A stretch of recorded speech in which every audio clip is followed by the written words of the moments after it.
ಅಪರಿಚಿತರು ಅಂತ ದಾಖಲಿಸ್ಕೊಂಡಿದ್ದೀನಿ. ನಾನು ಹೆಸರು ಹಾಕಿ ಕೊಟ್ಟಿದ್ದೀನಿ ಕಂಪ್ಲೇಂಟ್. ನನ್ನ ಕಂಪ್ಲೇಂಟ್ ನಲ್ಲಿ ಹೆಸರು ಹಾಕೇ ಕೊಟ್ಟಿದ್ದೇನೆ. ಯಾಕೆ ಇನ್ನು FIR ಬುಕ್ ಮಾಡಿ ಕ್ರಮ ತಗೊಂಡಿಲ್ಲ? ಇದಕ್ಕೆ ಅವ್ರ ಹತ್ರ ಉತ್ತರ ಇಲ್ಲ. ಇದರಿಂದ ಸ್ಪಷ್ಟ ಇದೆ, ಪೊಲೀಸ್ ಇಲಾಖೆಯ ಕೆಲವರು ಆಳುವ ಪಕ್ಷದ ಮರ್ಜಿಗೆ ತಕ್ಕಂತೆ ಕಾನೂನನ್ನು ಬಿಟ್ಟು ನಡ್ಕೊಳ್ತಾ ಇದ್ದಾರೆ, ಸಂವಿಧಾನಕ್ಕೆ ವಿರುದ್ಧವಾಗಿ ನಡ್ಕೊಳ್ತಾ ಇದ್ದಾರೆ, ಪೊಲೀಸ್ ಮ್ಯಾನ್ಯುವಲ್ಗೆ ವಿರುದ್ಧವಾಗಿ ನಡ್ಕೊಳ್ತಾ ಇದ್ದಾರೆ. ಅವ್ರ ಮೇಲೆ ಕ್ರಮ ಆಗಬೇಕು ಅನ್ನೋದನ್ನು ನಾವು ಆಗ್ರಹಿಸಿದ್ದೇವೆ. ಮತ್ತು ನನಗೆ ಜೀವ ಭಯ ಇದೆ, ರಕ್ಷಣೆ ಕೊಡಬೇಕು ಅಂತ ವಿನಂತಿ ಮಾಡಿದ್ದೇವೆ.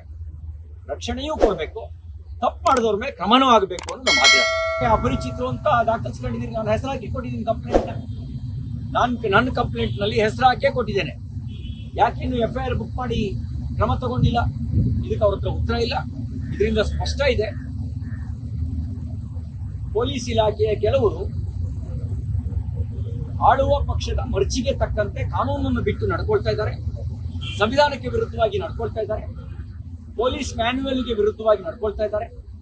ಅವ್ರ ಮೇಲೆ ಕ್ರಮ ಆಗಬೇಕು ಅನ್ನೋದನ್ನು ನಾವು ಆಗ್ರಹಿಸಿದ್ದೇವೆ.